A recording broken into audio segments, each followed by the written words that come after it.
Welcome to Stay Sane, where we talk about mind riveting topics while pushing around our own perspectives.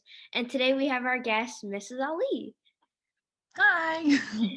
So, Miss Ali, since you are a band teacher, was I have to ask, was being a band teacher your first option, like as a job?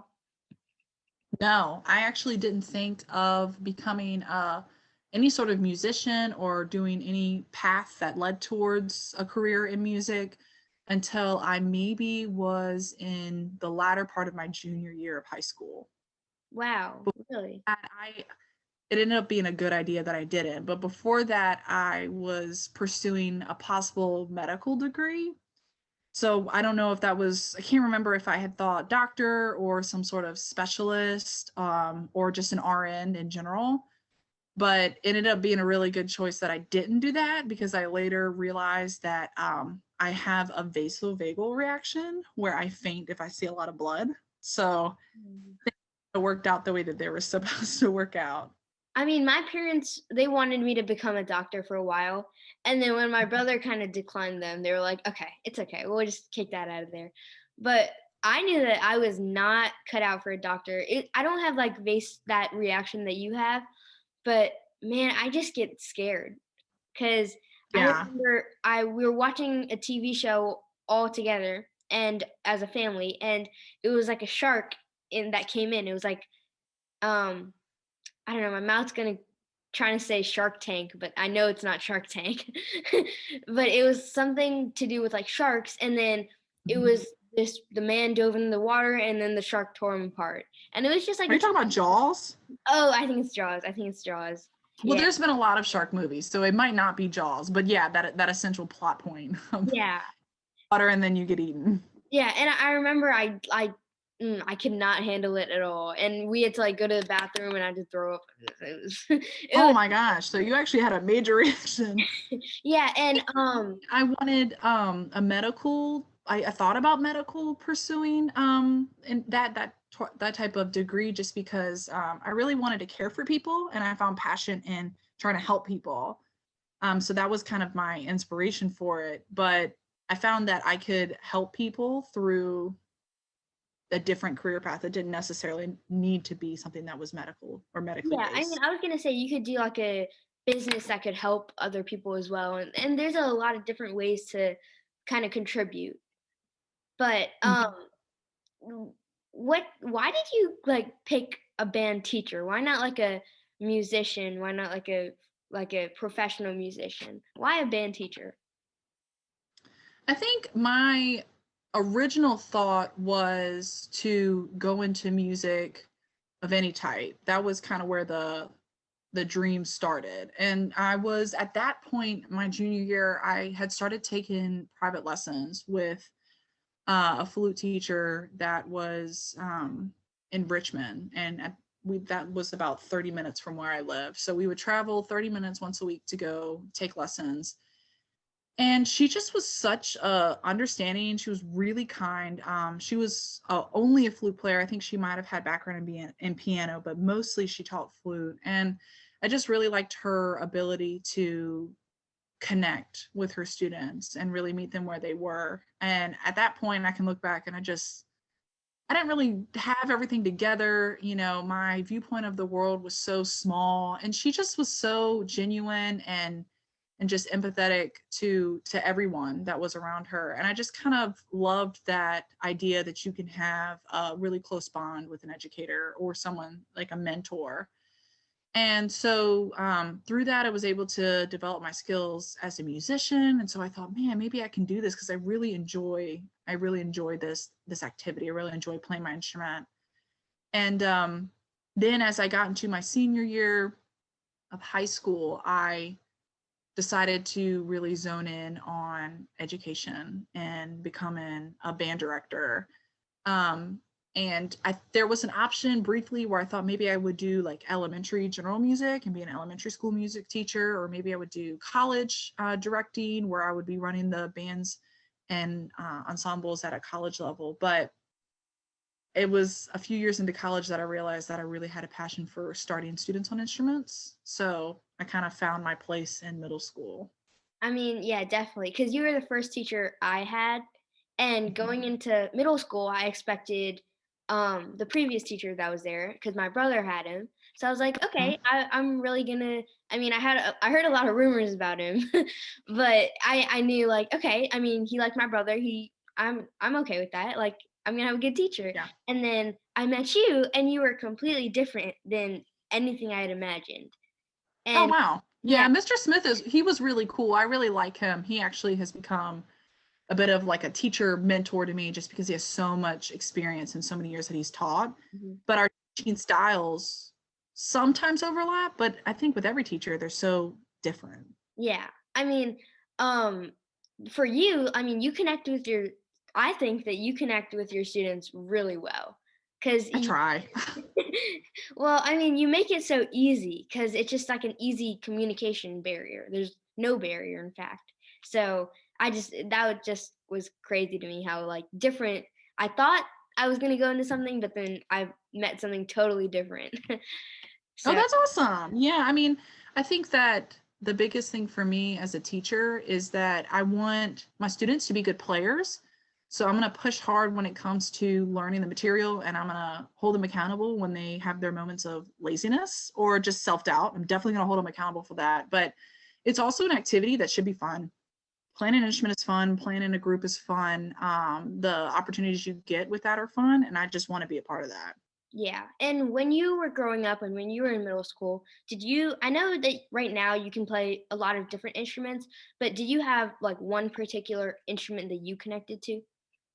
Yeah, so my starting instrument was flute, and it was actually by recommendation of my middle school band director because I didn't start band in sixth grade like everyone else. I wasn't sure what I wanted to do when I went to middle school, so I did what was called an exploratory. So every single 9 weeks, we tried something different. And I can't remember what all my exploratory classes were, but I think I had Spanish, I had two different art classes, and then I had a woodshop class, which I really enjoyed. So there was no music exposure at all, but a lot of my friends were in band and they talked about how much fun they had. So at that time, it was kind of the stars perfectly aligned. At that time, they were at a place with the scheduling that the band directors there, because there was two, was able to offer a beginning seventh grade course. And the only catch was that you had to go to summer band camp for, I think it was like a week during the summer to kind of get you caught up on all the bases. And I went to that, and then I started in seventh grade, and it was just awesome. So I didn't know what I wanted to play. And so my mom had called the band director and she said, "Yeah, we're not really sure what she wants to play. What do you think?" And the band director, I'll never forget, he said, "Well, what's her personality like?" She was like, "Oh, well, she's a perfectionist and she really likes to do well in school and she really just tries to please her teachers. She's definitely a teacher pleaser. She just really wants to do well." And he said, "Oh, she's a flute player." And so that ended up being what I chose. And I got a lot of enjoyment out of it. I mean, I definitely kind of agree with that because I know that I play trumpet and a lot of my friends that play trumpet have the same like personality types as me. Mhm. Versus like my friends that have like that play flute. I said fruit, That's flute. what I call the flute players. A thing. You're fruit players. You know, yeah. So they play like flute and like clarinet and like trombone, and then I'm like, wow, that actually like I can actually like see a difference in like the Mhm. personality. And you say it all the time, like a French horn player, like typical French horns, or like you say that all Mhm. the time too. So I mean, it was interesting to see that because, and it also like you can connect with your instrument more. Yeah, it's so weird and I can't describe it, but me and my other band director friends will be with our colleagues at school who teach all the different subjects, and always I'll have a teacher come up to me and say, "Oh, you're the band teacher. That's awesome. I was in band in middle school." And I say, "Wait, let me guess your instrument."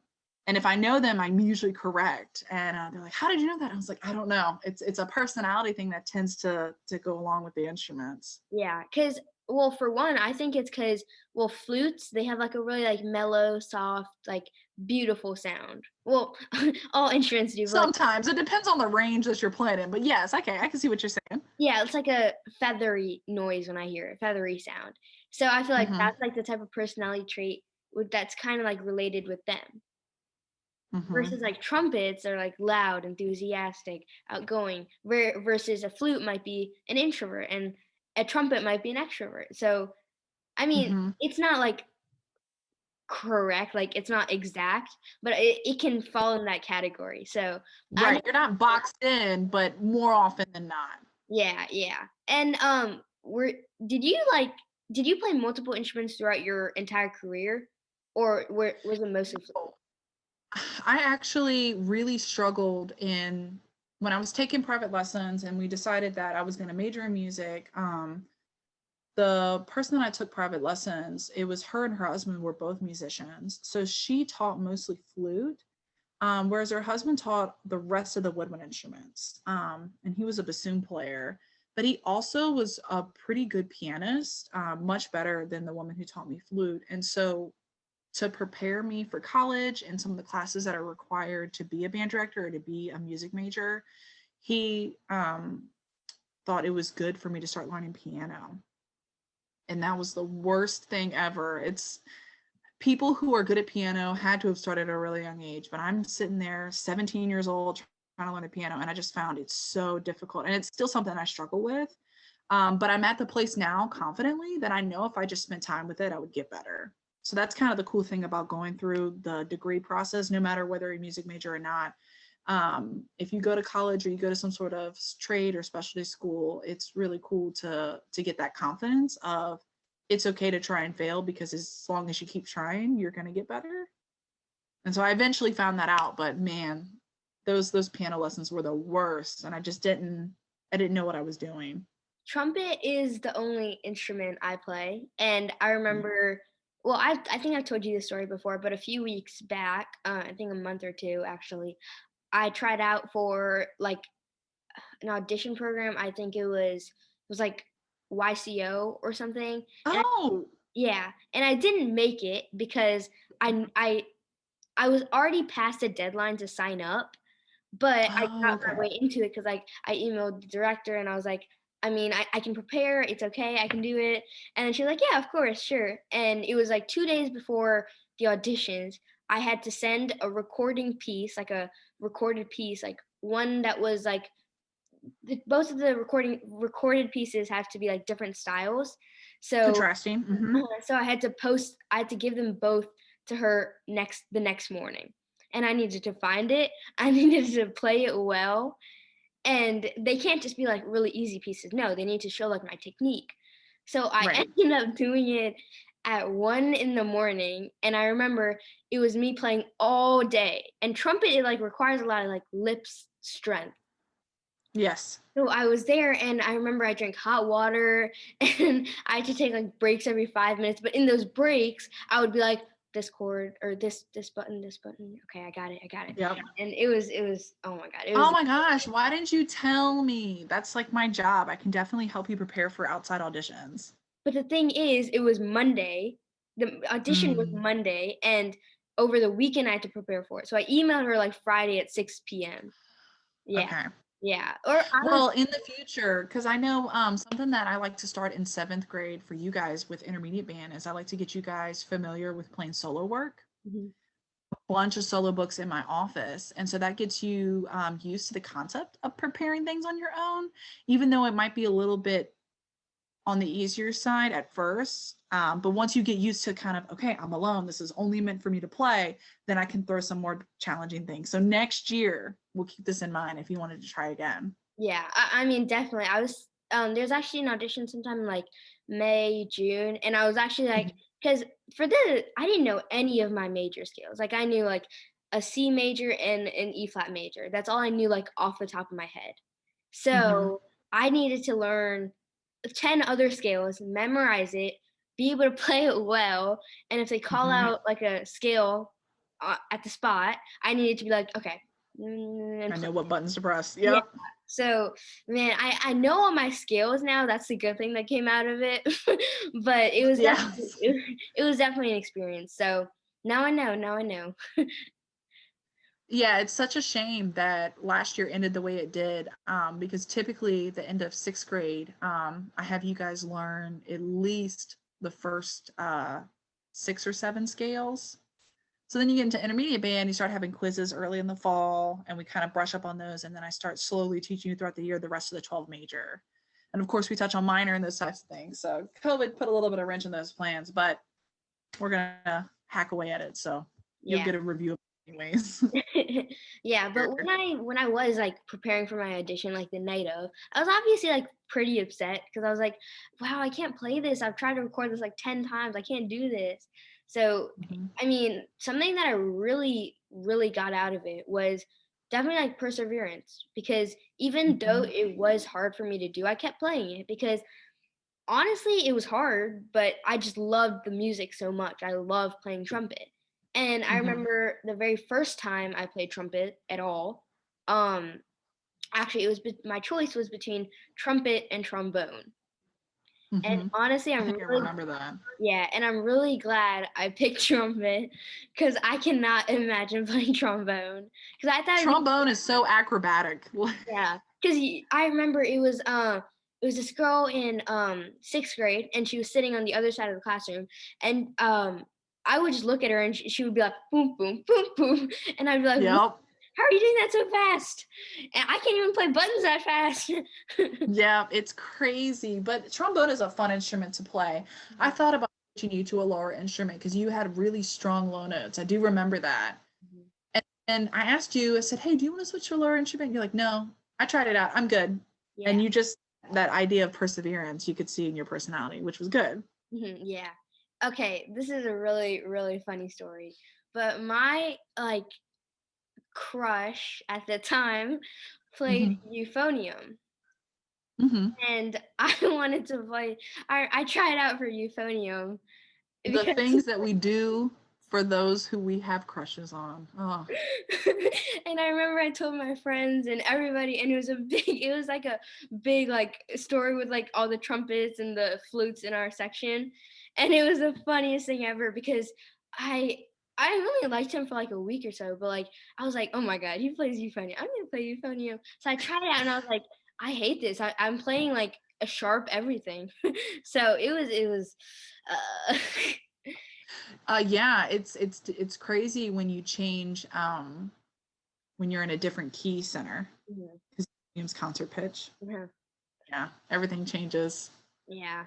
Wow. I can't believe I did that. And I was like I was genuinely like I'm going to play euphonium. It's okay. And I remember I made like no, I didn't make a pros and cons list, but I was like mapping out in my head like I mean, if I play euphonium, then I don't need to bring my trumpet back in school, back and from school every day. I mean, I guess it's better for me.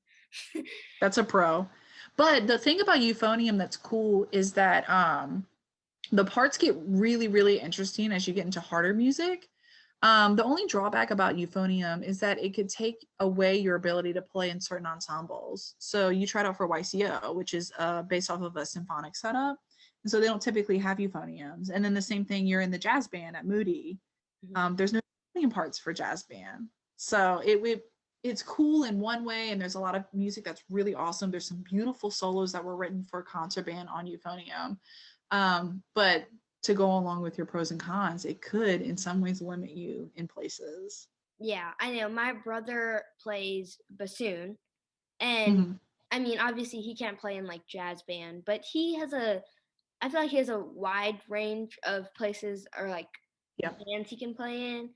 But I Hmm. think trumpet is like an all-time.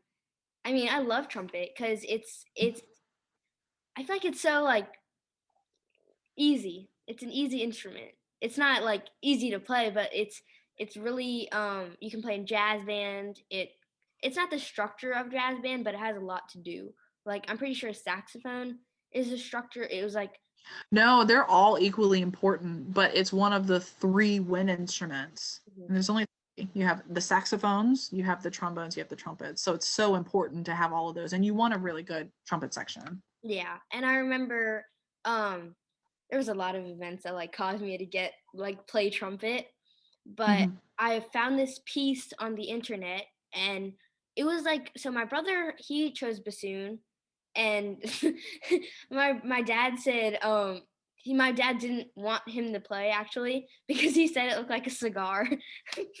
What? That's a huge cigar. I know, but that was funny. That was fun times. But my brother like chose bassoon because of this piece called Sherazade Oh, and Scheherazade. Sherazade. Yeah, Yeah, it that's was, an awesome piece of music. it was such a beautiful piece of music, and I was like, if I want to play trumpet, and if I truly want to play trumpet, because I was deciding between trombone and trumpet, so I was like, I mean, if I really want to do this, I just got to find a piece like that, and I have to love it. I have to love it so much, and I found a piece like that, and it was so beautiful. I can't remember the name of it, but I mean, Oh man, I was gonna ask you, is it a symphonic work like Scheherazade? I think it was. I think it was. It was Oh, I'll have to actually think about it. no, it was jazz. It was actually in it was in a song. My brother showed it to me, but it was in a song, like a pop song, not Hmm. like concert at all, but it was just so beautiful and I could just like I was like, "Oh my god, like I can play that. Like that's not that hard if I know what I'm doing." So, Yep. I was like, I mean, that was my definite changing point. So, and when Yeah. I grow up, I'm definitely going to continue music, Hmm. but I don't know if I'm definitely going to continue playing trumpet, but I don't know if Hmm. I'll go professional with it, or I don't know if I'll be like a band teacher, or you know what I mean? Like, I don't know if that's going to be something that I would round my career with. And Yeah. I'm thinking because a lot of kids, when they're kids, they don't really think that they want to be like my friends. I'm just talking in regards of my friends, but none. I don't know a lot of them that want to be like professional players or professional Right. trumpet players. So, did you ever have like that mindset, or was it? Did you always want to be a doctor? I don't know that I ever thought about that in middle school. Um, I it wasn't until I got into high school where we started to play really, really challenging rep. And that's kind of the beauty of music is that the hardest years, honestly, are like the first 2 years. And then after that, the music gets harder, but you have such good fundamentals that anything that's put in front of you, you're just like, okay, well, I just have to practice this. And this is really fast, but I'll get it. And it's fun while you learn that. So when we started to get into high school, obviously the music got much harder. And it was so much fun. And I was in so many different ensembles. And it's funny that you mentioned having a piece of music that kind of inspired you to pick your instrument. I didn't have that, but I do have a moment when I really thought that I wanted to major in music, and it was listening to a soundtrack, and I don't remember the movie's name, but the soundtrack was so beautiful and so fun and fast, and it did all these different, I guess, genres. But I said, wow, that'd be kind of cool to be a teacher, but even to be a musician, and you get paid to play your instrument, and you're getting recorded, you with this ensemble, and that's what's the music that's played behind the movie. And I was like, oh, that'd be really awesome. And I had that moment. But it wasn't until high school I started having those thoughts. There were other students who were in the band that I was in, and the different ensembles I was in, because I also did some jazz band stuff on flute, but only for particular pieces that had flute in it. They would kind of just pull me from class to do that. But I had some other friends who were in the ensembles that I was in who were very serious about music. They knew from the time they got into high school that that was something they wanted to pursue, whether it was performance or music industry, kind of being behind the business of it, or to be recording artist, or some of them knew that they wanted to be a teacher. And just having that friend group of people who were pursuing all these different things in music, I think had a part in my motivation of whether I could do this. Hmm. For me, so I was listening to music. I'm pretty sure literally Wednesday, like literally 2 days ago, Mm-hmm. and I was laying next to my puppy. She was sleeping, and I was like laying on her, and I had the speaker, and it was playing music, and it was just playing my choice of music. I have like a playlist on Spotify or something. So Mm-hmm. I was listening, and I was like, wow, I was like singing along. I was like, this is amazing. This is such an amazing feeling. Like I This love this playlist is fire. it. Oh yeah. And it Every single one you put together, you're like, man, I have the best taste. I have the best days, yeah. And I was having so much fun. I was like, I want to make people like this. I want to make kids that are my age or just people in general. I want to make them have this feeling, the same feeling that I'm Hmm. having right now. But I know like I'm not necessarily fit for that industry. I'm not like musically inclined. Like I can play. I mean, I can play trumpet, I can sing, I can do whatever. But I feel like I want to do one song. I just want to make one song with Hmm. like partnering with somebody. And I feel like I Hmm. can get that like influence when I've already established who I am in this world. Like maybe the owner of the merchandise brand slash podcast Stay Sane. Or Right. yeah, so I feel like I can get those connections later. But as of now, I'm just gonna gear in one lane, but have my Yeah. options open. So like I wanna Yeah. maybe do a dance recital or like make a song. And I just wanna Hmm. like have that feeling. But music is such a big part of me that I don't know if Hmm. I'll stop with one song. Like maybe I'll like it so much that I'll do another one and another one and another one. So Yeah. I mean, music, man, it just gives me like a feeling. Like every time Yeah. I listen to it, it it's amazing how it can just like I'll be really stressed out with like a project that's coming up or something that's due tomorrow and I haven't started yet. And I'll just put on my headphones, lay down in my bed for 5 minutes, and I kid you not, I'll be 10 times more relaxed. So Yeah. It's that emotional reaction that we get. I'm the same way. I mean, even though I know a lot about music, I had formal education in it. I think I knew in middle school that this was an activity that I wanted to do for the rest of my life, whether it was a career path or not. And that's something that I really want to give my students. It's fine if you don't want to major in music. That's not why I'm in this business. I'm not trying to create more teachers. I'm not trying to create more professional musicians, but I am trying to create a place where students can learn enough on their instrument that they can be independent and they can explore that avenue in whatever way they want, whether that's a community band that just meets once a week with a bunch of people who are like-minded on performing a concert every month or so, or that's really passionate about their business degree, but they decide to take as their humanities course in college, they decide to take the college course of the band ensemble that they have there or the orchestra ensemble that they have there, which is completely possible.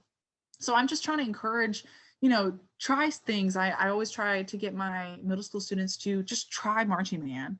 Even if it's not something you ever saw yourself doing, it's so fun, the activity. And even if you just do it for 1 year, you can say that you tried it. Try show choir band, which is the group that plays behind the kids who sing in the choirs at the high school level. Try jazz band. Try just see how many places you can get your foot into, because you'd be surprised what hooks you. And even if you don't do it after high school, it's a memory that you can look back on and be really proud of. mhm.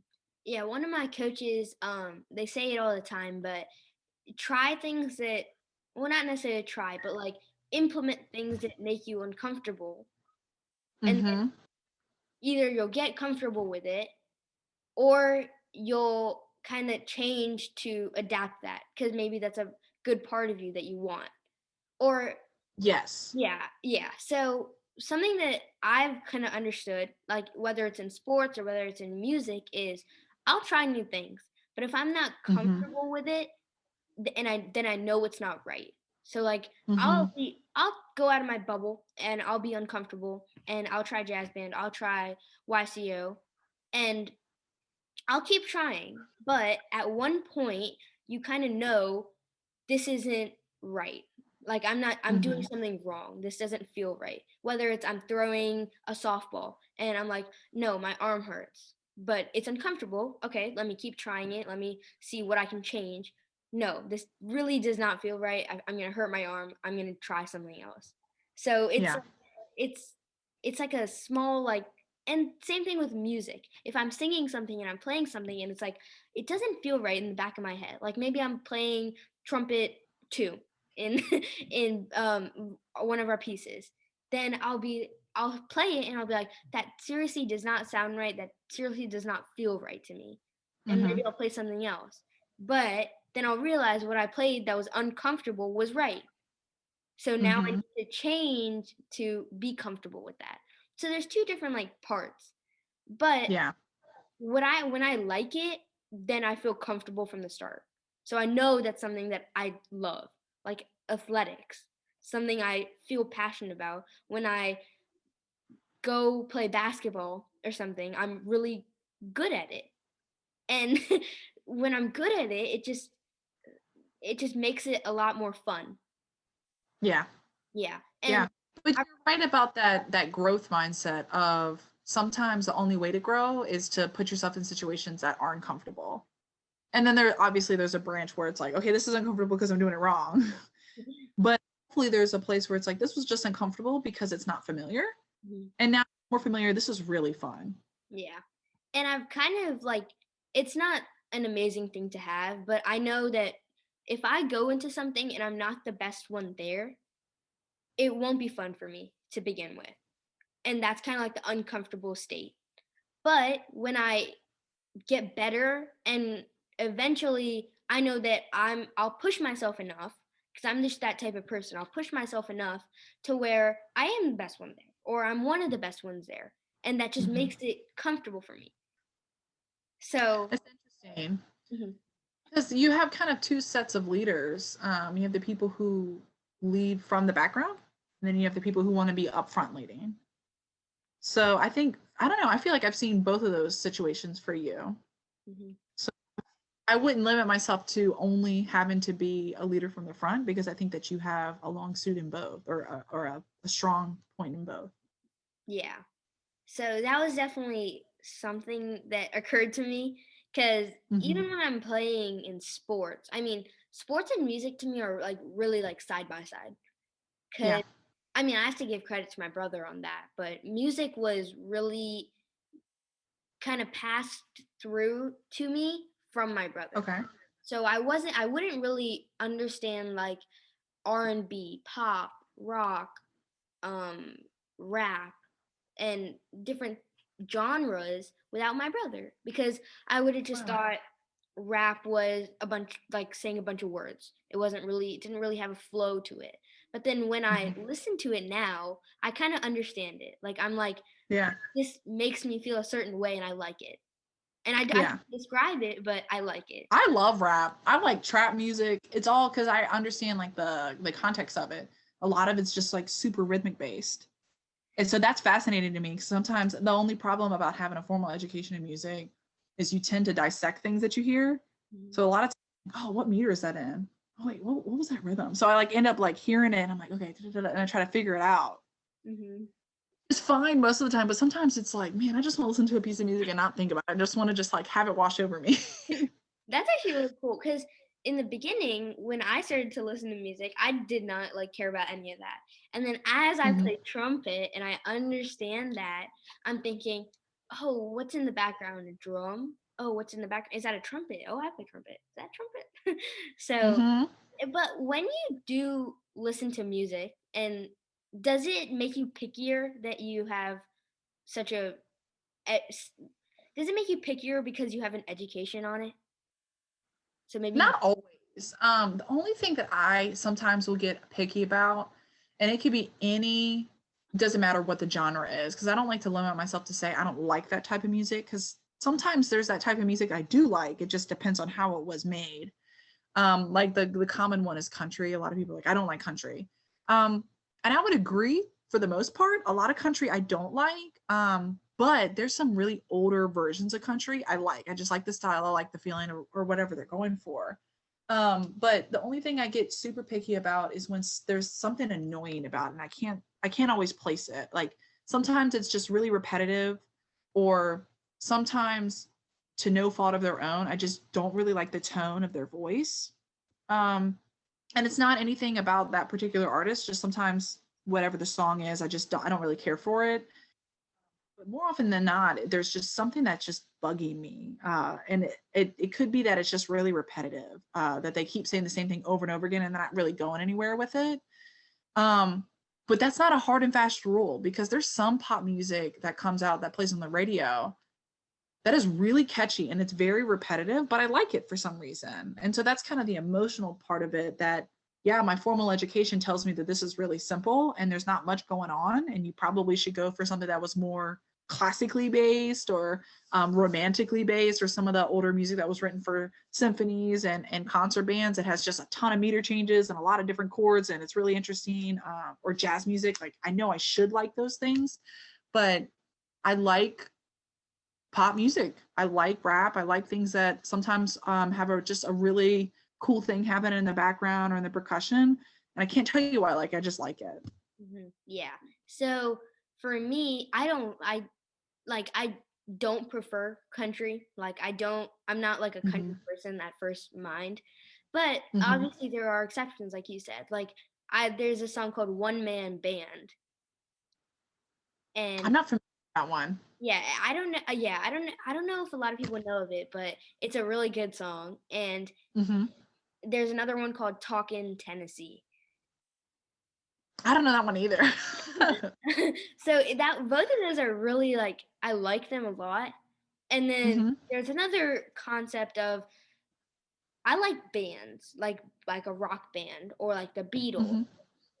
Mm-hmm. Mm-hmm. And I don't normally like that type of idea. Like I like um solo pop artists. But then I Okay. opened my mind up to it and it was like Mm-hmm. because there was this TV show, this is gonna sound really stupid, but like it was called Julie and the Phantoms. And I was like, man, Okay. I wanna act. That's so cool. I wanna act. Wait, no, I wanna sing. I wanna sing and I wanna have a band. That's what I wanna do.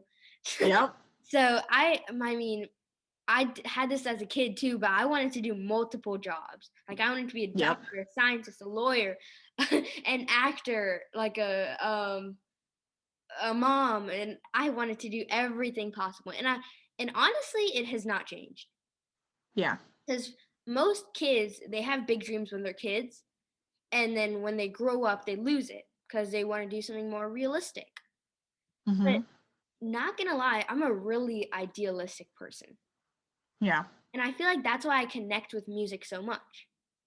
Because Yeah. it's something that's like stable and like that just gives me an emotion when I want it. That Yeah. I'm just like, I'm all over the place. But when I want to be grounded, I'm listening to music. I'm in my head, I'm feeling something. So, Yeah. I like that about it. There's it can give you whatever reaction you want. mhm. I also like that it teaches you to experience extreme emotions, but safely.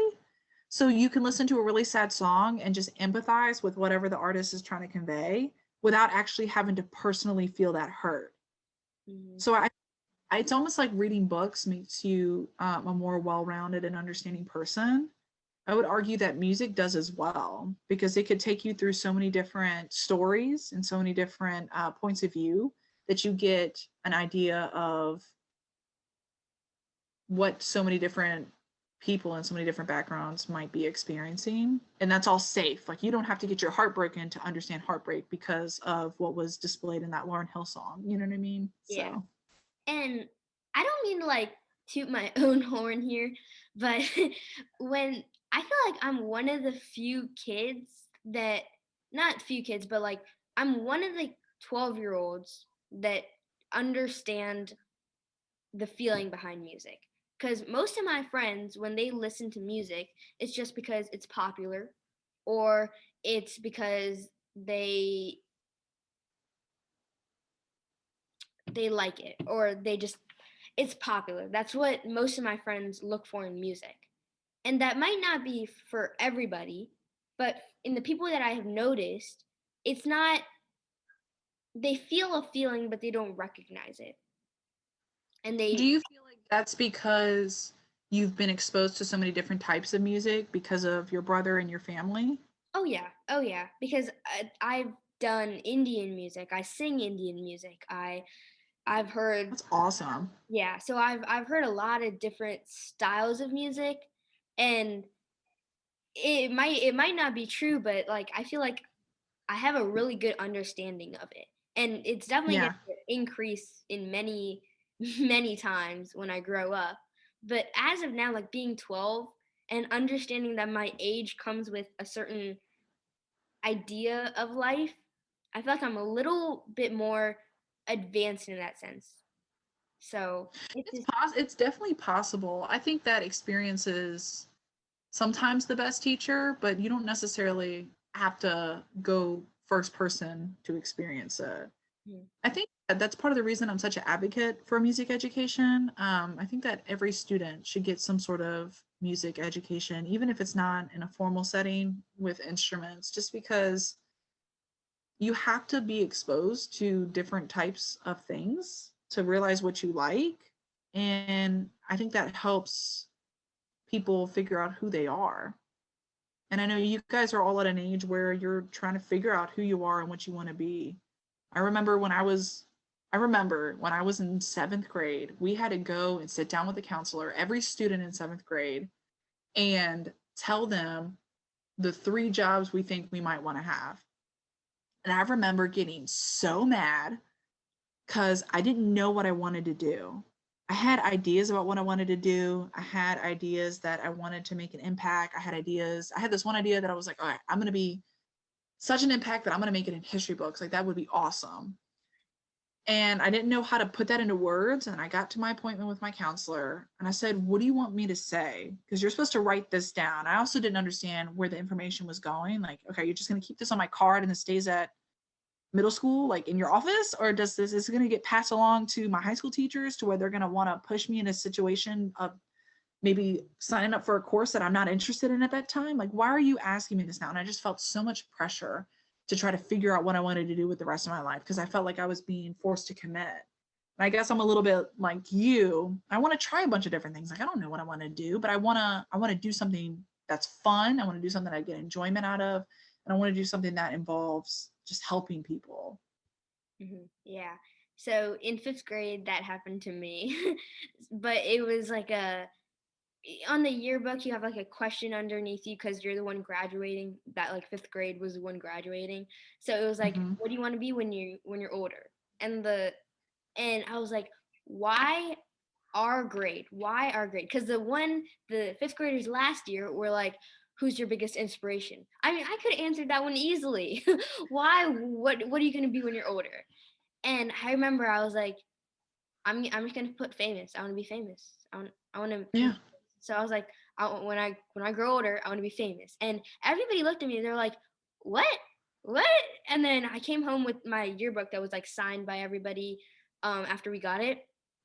And my Mm-hmm. mom was like, are you crazy? Are you crazy? and it was and I was like, for a long time I was like, no, I just want to be famous. What's wrong with that? But then I That's realized, a big umbrella. yeah, it was definitely like a big topic because you could be famous with like being a professional musician playing trumpet. You could be Or professional. being an athlete. Exactly, yeah. And my mom was like, no, why are you unraveling your secrets now? And I was like, Hmm. because it was like, I want to be professional. Like Mm-hmm. I want to be like, I can't put it in words, but I want to be something that's somebody that's looked upon, like Will Smith, Kanye West, somebody that's inspirational, that's making Yeah. an impact on somebody else. And that tends to be people that are famous because you don't know Yeah. of somebody down my street. Um No. yeah, so you want to know, you genuinely look up to people that are looked upon looked upon by a lot of people. Yeah, I So would agree with that. I mean, it's not necessarily that you look up to them because they're famous. It's just that they have such a platform that they can advocate their thoughts and it reaches many people. mm, So yeah. I get that. I completely understand that. And I And think that you did yourself right casting a big umbrella because it was like that way I'm not committing to anything. And no matter what, I could say, well, I became my 5th grade goal. yeah. Okay. And honestly, last night I was looking and I was because this is honestly like a big step for me, like being hosting a podcast in the first place. Because Yeah. so last night I was looking and I was just on YouTube and it was like Justin Bieber's new music video, and it was like set reminder because it's gonna show on at 12 a.m. and there were 1,700 people waiting for that video. And Wow. I could just imagine my podcast like that. People Yeah. setting their reminders, taking 2 minutes or 1 hour out of their day to watch my podcast. That many Yeah. people. And I looked at my channel and it was no people doing that, but there were 6 views, 7 views, 5 views. And I was like, I mean, that's more than I've had my entire life. I mean, Right. I'm young. I'm not even a teenager yet. So there's not a lot of people in, like, even in my family. Like, they would much rather hear what my mom has to say, my dad has to say, my 18-year-old brother has to say, versus a 12-year-old has to say. Because it's Right. just a punishment that comes with the age. But, Well, younger folk tend to be fickle, yeah. tend to just go back and forth on what they want. But that doesn't necessarily mean that their message is moot. Mm-hmm. Yeah. And I mean, I've said this a lot of times, and I know adults that say this as well, but don't like underestimate the power of like kids, because Yeah. sometimes an adult that knows a lot more might overlook something and a kid will Yep. point it out, but you'll be like, no, you're just a kid, I'm not going to listen to you, or something like that. So it was definitely like a barrier I had to cross when I was going to post this and when I was going to start a podcast itself, because I mean, who's going to listen to me? But like, it's okay. I have stuff to say. There are 6 people that need to listen. So here I am. I think there's a beauty to that age. I think that, and that's something that my husband and I kind of made a pact with each other, is that we're going to try to point out when we get to a point when we start becoming bitter about something. And there's a beauty to when you're younger, you're just so resilient and you haven't experienced enough. Sometimes you have, and it's a shame, but you haven't experienced enough tragedy to make you bitter about life, because you get this point in your life where you're, I don't know when it starts. I don't even know when it started for me, but you view things negatively instead of immediately positively. And you remember a time when you weren't like that. Why am I looking at this not with optimism? Why am I not looking at this with a positive sunshine light around it? Why am I looking at this and immediately thinking dread? And is that just like point of bitterness? So my husband and I made a pact that we're gonna just try to point out to one another when we get like that about a topic or a situation or a new experience. Like, don't be bitter. Try it out. Just try it out. So being at your age and trying to create a message and trying to reach people, I think is awesome, because there's a resilience that's to it. There's a little bit of a fearlessness that's to it that you didn't have, or you might not have when you get older, because of life trying to kick you when you're down. Mhm. And So I mhm. Yeah, and when I was a kid, my parents put me in a lot of things. They put me in a lot of activities, and I feel like that's something that fueled me to have such an open idea, just like be famous, like be an influencer, have a goal. So when I was a kid, my parents put me in music, they put me in dance, they put me in karate, they put me in all sorts of stuff, athletics, some things I liked, some things I didn't like. right. And at the time, it felt like it was forced upon me. It felt like I didn't have an option. I just had to do this. I wasn't comfortable. I was uncomfortable. And at the time, I didn't have that fight in me to be the best one there. I didn't have that fight in me to make it comfortable. Right. So it always remained uncomfortable until recently when I realized, no, it's okay. Whatever you put me in, I'll be the best one at it. I'll try my hardest, put 100% at it, make it comfortable for me. And since you are a band teacher and you are a musician yourself, as well as your husband, I believe. Mm-hmm. So would you like not force that on your kids, but would you like put that out there on your kids, give them a broad spectrum as well? So my husband and I have talked about this before. It's kind of inevitable that my children will have an appreciation for music. It's going to happen. They're going to have an appreciation of music just because they're going to be around it constantly. Especially the children that I have throughout the school year that I'm carrying while I'm pregnant. They're going to be hearing in the womb really horrible sixth grade band sounds, and then hopefully really good seventh and eighth grade band sounds. So they're going to be constantly around that music. And then going to my husband's performances with the Richmond Symphony. So I think that they're going to have an understanding of it, and I have no issues with them wanting to try it. I have no issues with the different benefits of doing it, including, finding a place to find your people, in your section or in your band class, your friends, being able to learn how to work on something at a slow pace, and improve upon something just with practice, and understanding the principle of practice, no matter what it is, whether it's sports or memorizing stuff for your history test. It just takes practice.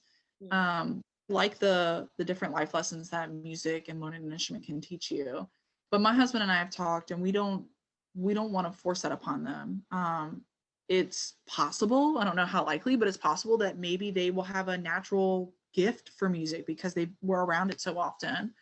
And I guess that might encourage some parents who are in a situation to want to push them to do it, because it's like, oh, you have a chance to be the best at it. But I don't think we want that for our children. I think there is a level where you encourage your kids to want to do something, just to get them to try it.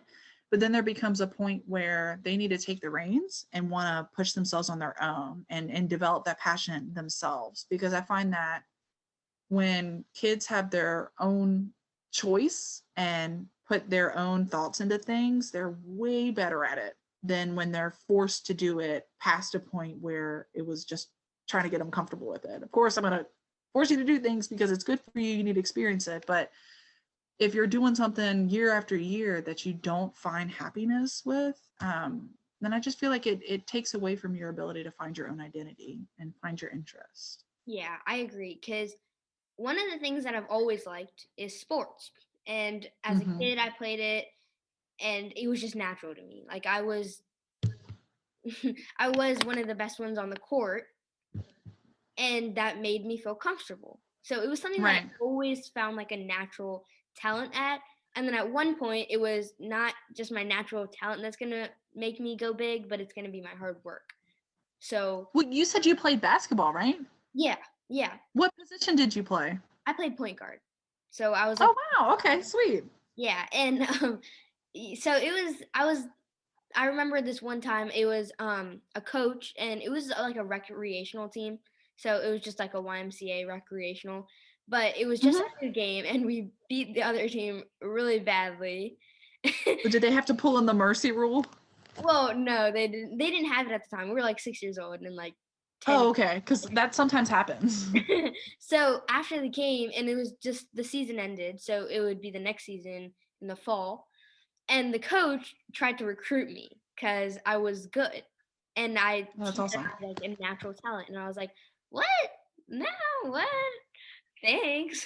So the small moments that like made me feel good about myself, and that really implied that I had a natural talent at it, made it more comfortable again.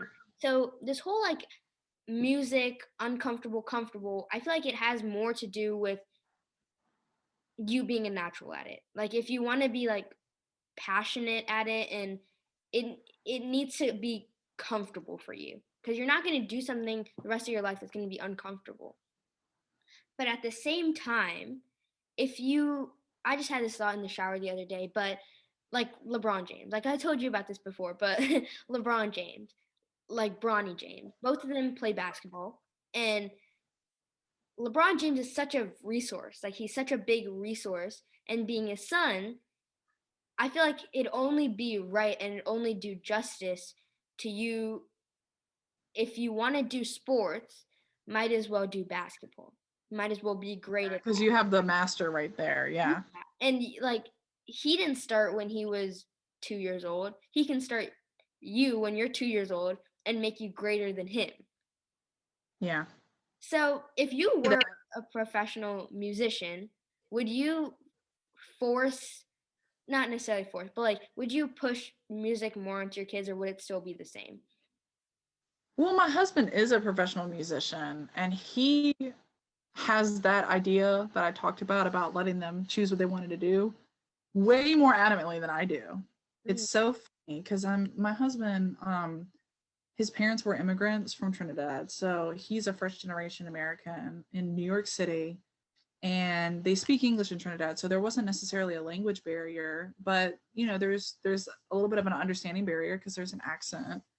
And none of his family members did any sort of classical instruments because he plays the bass. And he did violin in sixth grade, and there was an audition to audition for bass, and he was like, yeah, I want to do that. I want to audition to play bass now. And he switched instruments, and he ended up really enjoying it. And then he got approached by the middle school teacher, who said, hey, you really work hard at this, and you seem to really like this. There's a community group that we think you could audition for and be a part of.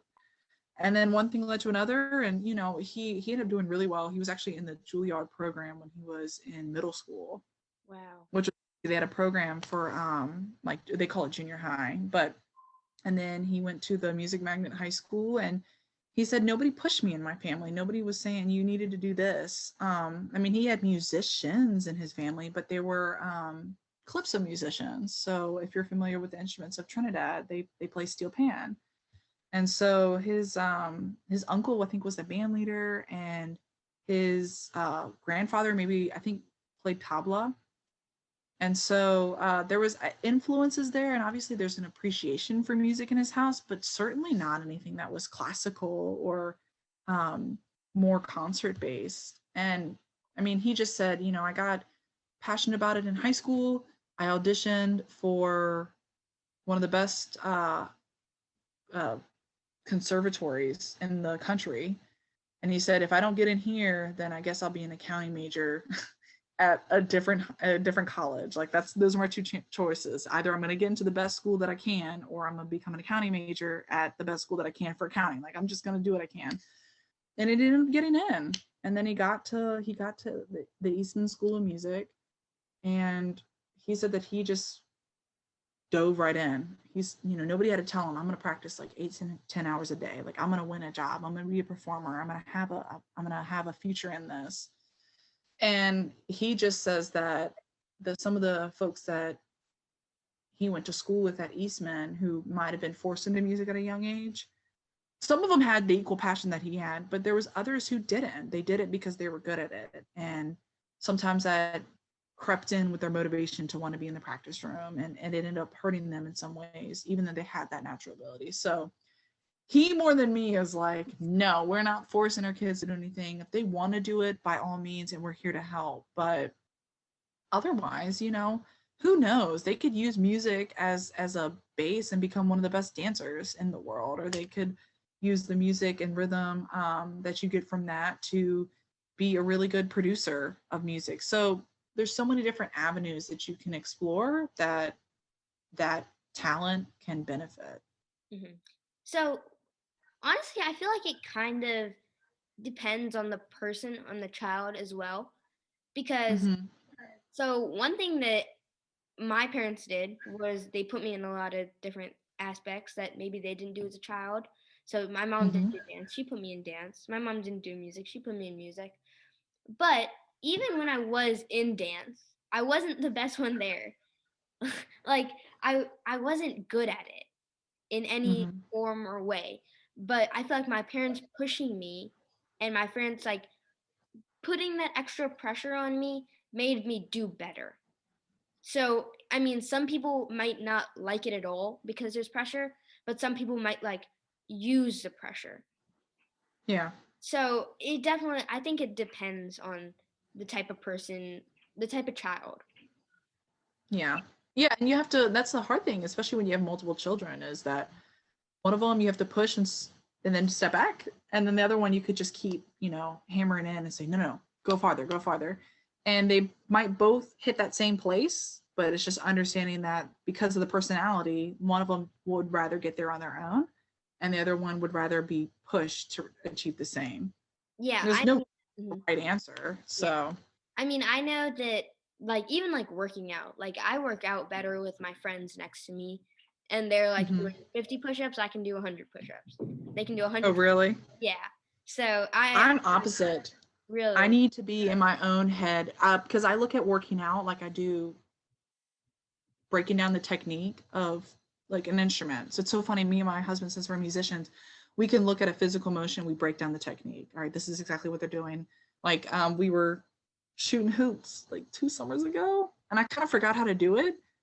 My husband was really good at it anyways, and so he was just like, no, the technique is this, and I just watched him do it a few times. It's like, oh, okay, so you have a guide hand and you have this, and then you have the elbow at this specific angle, and that's what's going to allow it to go in the hoop every time.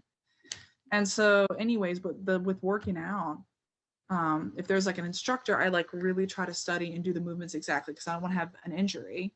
And then also I like doing it by myself because I like to concentrate on my breathing, and I like to be as relaxed as possible while I'm doing it, again, to avoid injury. But I just feel like my own motivation, like I have like a little person in the back of my head that's like 1 more rep, 2 more reps, you got 3 more to go. Like I can coach myself through it. And I like that. I like that kind of like one-on-one with myself relationship that I have as I'm doing something. I mean, honestly, I would love that type of relationship with myself because I don't like being reliant on, say, my friends coming to work out with me or like my mom coming to work out with me. And I can still work out, but it won't be as effective for me.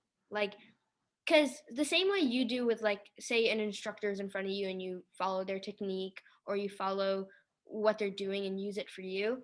What I do is, like, say my friend's batting in a batting cage next to me and she hit more line drives than me. I'll be like, oh, what is she doing that I'm not doing? Yeah. Oh, her elbow's up. My elbow's not up. So I like use That's that. good. Yeah. So I'm really like, I'm a really good watcher, but it's more effective to me when we're doing it at the same time. And I'm like, oh, I see something that I didn't do that you're doing and that made you better. So let me do that, but let me do it better. And since I'm I have the mentality that I want to be the best one there and that I want to be like one of the best ones, and like that just makes me comfortable. That's what makes me feel good. That's what I always tend to do. Like even subconsciously, like I'll just be like, oh yeah, okay. She has her heel up. Let me do that. So I won't think of it, but I'll just be like, okay, let me do that. So that's good. That's really good. I think I am like that, but it's after I've gotten the technique down. Otherwise, I need the instructor. I need someone to like zone in on what I'm doing. Like, this is a new pose in yoga. I'm not really sure how to even get there, but I see it a few times. I'm like, oh, okay, I got it now.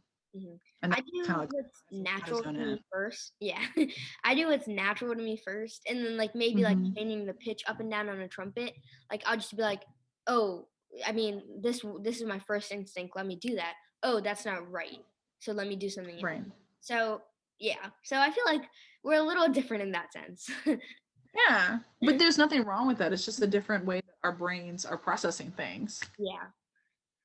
All right. Well, I think this is it for this episode of Stay Sane. Thank you for watching. That little bitch, she steady dripping Saint Laurent. She got the perfect face, thumbing through the deck of 52, and she the highest rank. She don't answer questions. She mysterious like the ace of spades. Rebel kind of curious, but nervous when it comes to fate.